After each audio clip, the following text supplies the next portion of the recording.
All right, so welcome to Destination with Dan. My name is Dan Barker here at Owasco RV, and I've got the man, the myth, the legend. If you've been following along Owasco, if you know about the Owasco system, the family that's here, I mean, not everybody's family, but I mean, we're like a family. You know how they say that at work? And we've got our guest today, Connor Marten. Mr. Marten, how are you, sir? Dan, happy to be here. Awesome. Very nice to see you as always. As always. I feel like I see you a lot. That's probably true. More than I see my fiance most of the time. That's wild. I will say.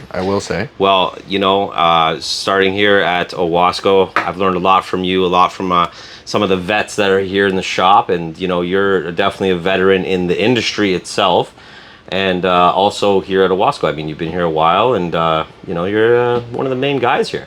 Yeah, it'll be 3 years at Owasco in August next month, which is crazy.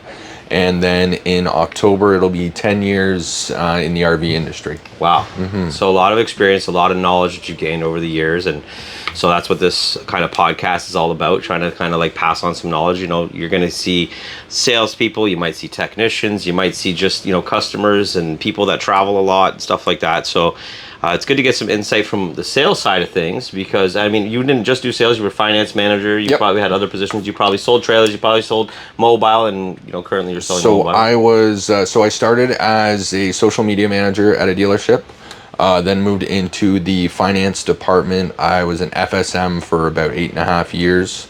And then transitioned into sales relatively recently. Okay. So it was just at the end of last year, we had an opening. And I've been around RVs for about a decade, so it was quite an easy transition. Yeah. And then since then, I have done everything from 17-foot travel trailers to 39-foot luxury fifth wheels. We've done 30-foot A classes. Just did a 36-foot A class last month. And plenty of vans as well. It's been an interesting, very fun experience on the sales side, I will say. Yeah, awesome. And so, being on the sales side, you kind of meet a lot of people. Obviously, in the back end side, when you're doing like finance and you're doing the social media management part, you're kind of working with the staff and you're kind of working with the salespeople. Not so much definitely meeting customers as well, but more just on the finance side.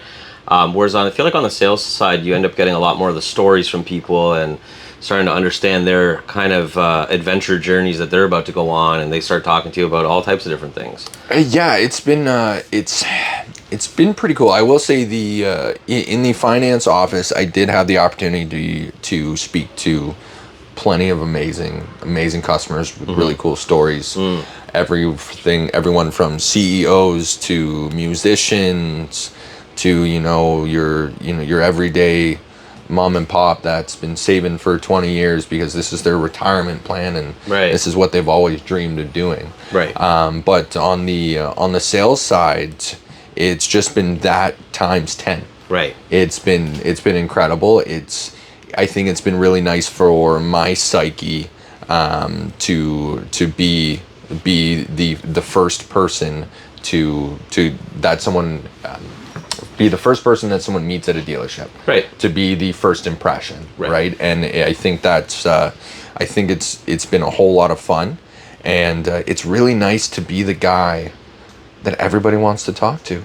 Right. Nobody wants to talk to the extended warranty guy. No. Right? Yeah, so it's I feel like I become a more integral, supportive part of the journey. Yeah. As opposed to the guy that has to deliver the bad news about a decline or an interest rate increase, so on and so forth. Yeah, no, I definitely understand what you're saying with that. Get to help make the dream happen. Yeah, and you're part of a fun part of the process. Exactly. Like, everybody enjoys going to look at the trailers, going inside of them, RVs, test driving the mobile homes. Yeah. These kinds of things. Like, that's the exciting part. And then it comes to pay the bill, and that part's not as fun. Yes. Yes. And one of my cheesy sales lines that I use is, we're not selling ambulances. Right.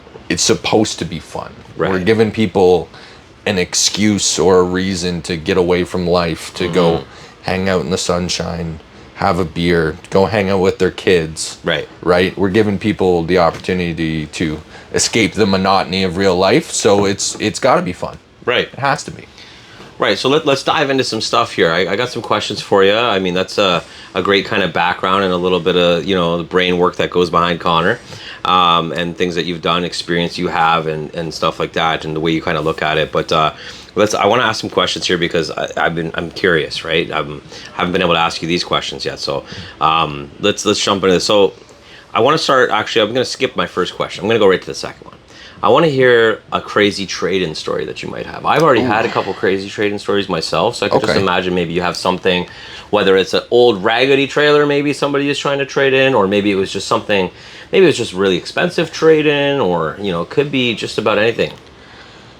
That's a tough one. Yeah. That's a tough one. So I'll probably be pulling from some of my finance manager knowledge as well, just going through. For sure. I would say the coolest trade-in I've been a part of would be definitely at the last dealership I worked at. It was a luxury A-class dealership. Okay. So the big diesel buses, like $1 million units, that kind of thing. And in that market, there's a type of unit you can get which is built on a Prevost chassis. Okay. Prevos are the big buses that rock stars will tour on, comedians, that kind of thing. Gotcha. And we took in I believe it was I want to say a 2008 Prevost bus, brand new. It was probably $1.5 million in 2008. Wow. And it had a full silver, not aluminum, but like a steel metal siding with basically a giant purple fleur-de-lis design on it. Nice. Right? So the graphics were nice. It was a custom graphic job that cost $200,000. Oh my gosh. Just to paint it. It was incredible. That's it was wild. incredible. We I think it ended up selling for, I want to say, close to $800,000, and at that point it was almost 10 years old. Wow. Yeah, that was probably the craziest. And then there's always those scary sight unseen out of province ones where it's in the best condition in the world, and then it's when it arrives the hubcap falls off. Right? So there's tons of those, but I would say the craziest would be that Prevost bus, because that was literally what a rock star would be pulling up to a concert. Perfect. We'll try to pop that image up on the screen when we chop it up in here. But so what do you remember your first trailer you ever sold, like coming into Owasco? Like that's when you started selling. Like we'll step away from the finance part of things, but do you remember that first trailer you sold? So I guess RV or mobile, or maybe it was a mix of both. I don't know. It was actually, so I believe the first unit I sold was a Pleasureway Lexor, which is it's a Class B van on a ProMaster, and it's by a really awesome company named Pleasureway that's actually based out of Saskatoon. So it's Canadian built, Canadian made. They spend over twice as long on each of their units than the major brands that you see in a lot of dealerships. And I thought it was cool because they had always been my favorite brand. Okay. Since I started working. Right. And first one I sold was a Pleasureway. So I thought it was kind of a funny full circle moment. And what year was it? That was a 2026. 2026. Yeah, so that was my first sale last year at the fall Toronto RV show. Very cool. Yes. Very cool. Yes. And what would you? We might have already answered this one, but the biggest trailer you ever sold, or the biggest mobile you ever sold? So that would be, I did a Brinkley Model G. Okay. So that would be about a 40-foot or over a 40-foot toy hauler fifth wheel. Nice. Full paint job. Brinkley's a luxury tier unit, and it was, I think, after everything's said and done, was after tax and everything, was a cool $250,000. Yeah, if I'm not mistaken. Yeah, that sounds about right. And then we've done the nice thing about Owasco is they do have those high quality brands like Pleasureway that. You know, a brand new Pleasureway is going to run you $215,000 to $225,000. But I think after it's all said and done, I think that Brinkley was probably the highest price point, it was $225 plus tax. Nice. So, Yeah, Brinkley's are absolutely gorgeous. Yeah, I had somebody come in asking about a toy hauler Brinkley the other day, yeah.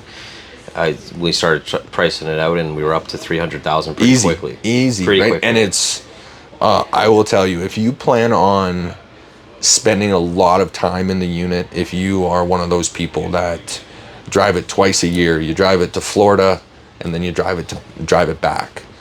Those things, it's you get what you pay for. Right. You really, really do. Yeah. Just a lot of the things that you wish normal trailers had or other brands had, it's not there. Gotcha. It's not there. So let's jump to this is a good question that I'm going to be asking all guests, and the reason why is because we're calling the podcast Destination with Dan. A lot of the content that I'm going to be creating outside of the podcast scenario is going to be about destinations, going places, seeing places, with different kind of, RVs or trailers or whatever it might be. What other, maybe from your own experience, I'm not sure how much of a camper you are, how much traveling you get in, but maybe from just your customers, where's the top places that people travel to? Where's the top places that people travel to? So I'll give you two answers. I'll give you my go-to. Yep. And what I think a lot of people have been really enjoying. Driving out east, seeing Nova Scotia, New Brunswick, PEI, Newfoundland, has been, and it's been a huge trend, and it makes me so happy because I've always thought it's like been the forgotten part of Canada. Everyone wants to go out west and see the mountains, right? But the fact that you can drive somewhere in Canada and see porpoises or dolphins in a harbor or something like that, it's really cool. A lot of people have been enjoying Nova Scotia. We'll go to Halifax. Great people, great food. If you love seafood, it is definitely the place to go. We found a lot of customers have been doing that over the past year or two specifically. I agree, and also I was mentioning this to somebody. I'm seeing a lot of that myself, being in the trailer business now. But also, I was talking about this with somebody because I actually want to go travel out there to go golf and kind of golf along the coast, and you get that experience that like you feel like you can only really get in the U.S. Like people have that misconception, of course. Or again, like you have to go out west to maybe see something like that. But it's not really marketed, I feel like, the right way. It's not really like trending as much online, even as much as out west or even in the States. 100%. Right? And I find that odd because it's like so much closer for somebody that's in Ontario to just jump over to Newfoundland or New Brunswick and just golf on the coast or go fishing, like you said, and even just to vacation. Yeah, it's interesting how popular it's gotten without the marketing behind it, right? Like we see the commercials of come to California, right? Or you'll see online people will post a story of them snowboarding at Banff or something like that, and even not even just the snowboarding, but even just like Lake Louise, and yeah, stuff like or that. exactly, like right? Exactly. Places, I think it kind of speaks to though the feel of Eastern Canada, right? It is because when I think about it, I don't think of when I think of Newfoundland, I don't think of going somewhere to take a video. I think about going somewhere to experience it, to get out there. Yeah, right? True. And I think it kind of speaks to the whole Eastern culture and way of life is, they're going to be enjoying themselves regardless of if we come and visit or not, right? If we come and visit, amazing. They already know it's a great spot. I was just gonna say too, like if you're from Newfoundland, it's a whole different ball game, right? Like that's all they talk about, right? Like 100%. But if you're not from there, it's almost you feel like, well, I'm not from Newfoundland, so I shouldn't be there. It's almost like you're an outsider. You feel like, but it's the opposite. They're very welcoming people. Like you know what I mean? It's not like that. You will never experience hospitality like a Newfie dinner. Right. If you sit down somewhere and you get a Jigs dinner from a lovely couple or something like that, you will never experience hospitality like that. Awesome. Now, for my personal suggestion, Yes. there is a spot off the coast of Georgia that is called, it's an island called Jekyll Island. Okay. And it is an island, right? You got to drive on a big bridge to get there, full of white sand beaches, PGA level golf courses. It is a large, not retirement community, but it's where a lot of people will go to spend their summers and whatnot. Absolutely. My favorite part about it, it is where all the steel titans and the oil barons from the early 1900s, late 1800s. It's where they had all their summer homes. Okay. So like the Rockefellers, they still have their summer home there, and you can go through it, walk around it. Very cool. There's alligators on the golf course. It's a really, really cool place to be. Yeah, that sounds fun. And a tip for anyone traveling is if you go to a restaurant, specifically in the southern United States, and you sit at a table and it's near a body of water and there's a big hole in the center of the table, you know you're gonna have a good meal because they're already prepped and ready for you to put all your seafood guts and shells and everything in it. That is what that table is for, is for mowing down on good seafood. Yes. That's a good place to be. You know you're in a good spot if you see that. Yes. Yeah, I absolutely get that.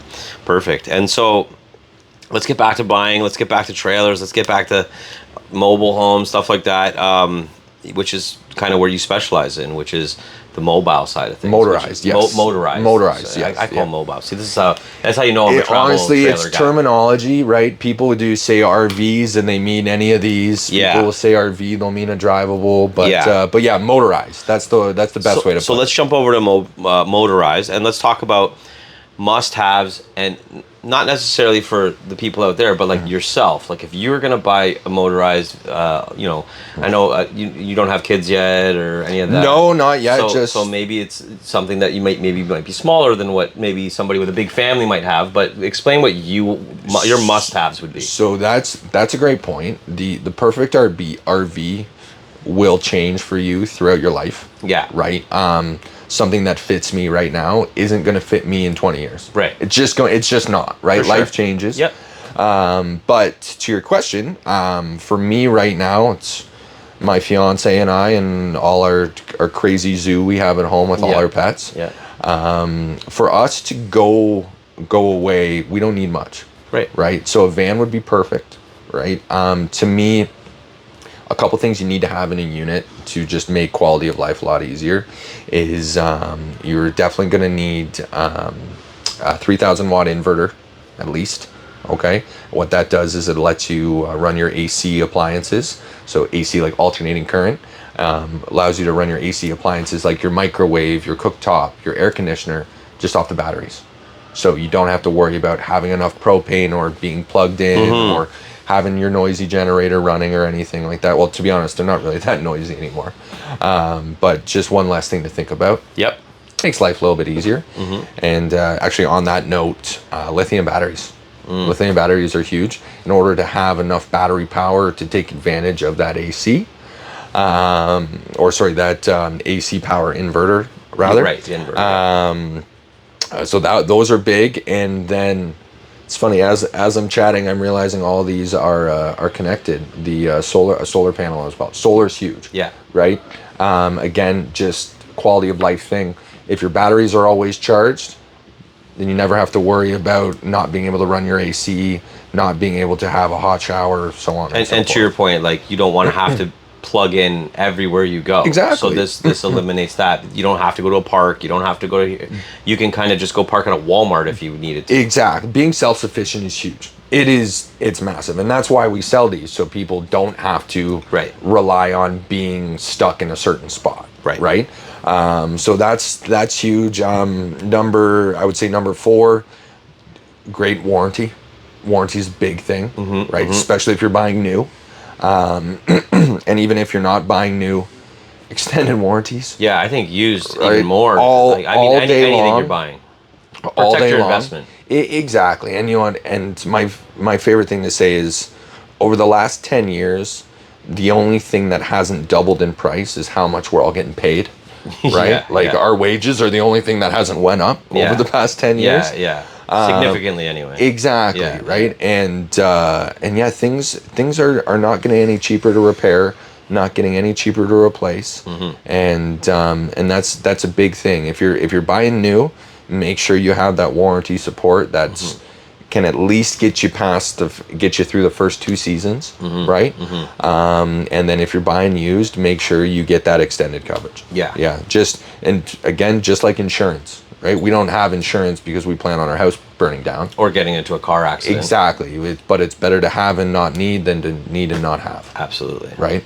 And then last one, I'm a guy, so it's got to look at least kind of cool on the outside. So Sure. I am a big fan of the blackout packages that a lot of manufacturers are doing now. So they'll black out the chrome, put an aggressive grille on it, blacked out, upgraded rims, those kind of things. Things that you would probably do after you bought it anyways. So it's just saving you some time. Love that. And so I'll ask you this before we kind of jump out here. I got 2 more questions after that, but they're more like simple questions. But so on that note, what would you say is your favorite trailer? Like for yourself, like if you were going to buy one right now, you had unlimited money, it's just you and the wife, maybe thinking for the future for like, 3 to 5 years, maybe you have kids in 3 to 5 years, kind of future proof yourself a little bit. What would be the one that you would buy, with all that in mind? Definitely the Pleasureway Plateau XLTS. That has been my favorite motorhome since I started. Nice. So it's a Pleasureway van, but they build a big box on the back. So you get that much more square footage, that much more, a room to live.